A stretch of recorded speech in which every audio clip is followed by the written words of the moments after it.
Senator, we just got finished doing a really good podcast, part 2 of our deep dive into Venezuela and what is happening there. If you missed part 1, it's out. That was on Monday, but this morning's show that you can download right now wherever you get your podcasts, we dive into 3 different aspects that deal with Venezuela, and we actually start with the crybabies on the left. They're so upset that Maduro's wife was arrested, saying, why was she prioritized? There were other bad people that should have been put ahead of her.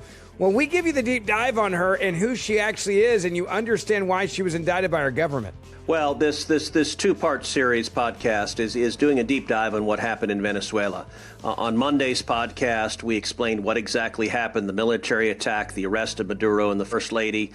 We lay out why Venezuela is so consequential, that it has the largest proven oil reserves of any country on earth, the largest gold reserves, and that they also had opened their country to Russians and Chinese and Iranians and Hezbollah, all of which were working against the United States. And on Monday's podcast, we do a deep dive into the legal basis for the arrest. We're seeing people to the left say the arrest is illegal. That is false. And we lay out the precise constitutional and legal basis for why it's entirely legitimate and, in fact, follows the precedent of in 1990 when we sent in military forces to arrest Manuel Noriega in Panama. So on today's podcast, it's part 2. And we break down, as you know, number 1, who's the First Lady who was arrested, Celia Flores. She is a criminal in and of her own right. We give the background on that. We then talk about what are the implications of this for Latin America, for the Western Hemisphere. And this is going to be profoundly impactful for countries like Cuba and Nicaragua and Colombia and Brazil and Mexico. And we lay out that impact. It's going to be enormously positive and beneficial.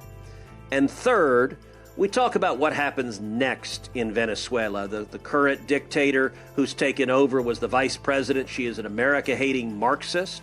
And we lay out why there needs to be free and fair elections, electing a leader who is a freedom-loving capitalist who wants to do business with America. That will be good for Venezuela. That will be good for America. And I think President Trump is working very effectively to produce that.